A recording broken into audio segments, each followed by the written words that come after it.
Pagdating mga paps sa cooling system ng ating sasakyan, as much as possible, coolant talaga ang gagamitin ninyo. Huwag kayong gagamit ng distilled water, lalo na yung tap water.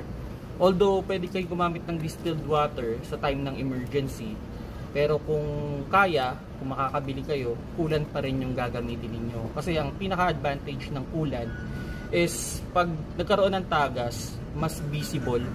So nagkakaroon siya ng parang mark, mas madaling makita compare sa tubig yung gagamitin niyo, medyo mahirap makita. Aside dun sa mas mataas yung protection niya in terms of corrosion o yung kalawang. So better use coolant pagdating sa mga radiator natin o sa cooling system natin. Second option lang ang distilled, last option ang tubig gripo. Pero wag sanang gumamit tayo ng tubig gripo. Unang tatamaan dyan, posible water pump. Sunod yung ating radiator. Ending, pwede yung makina rin. So, use coolant sa mga sasakyan natin.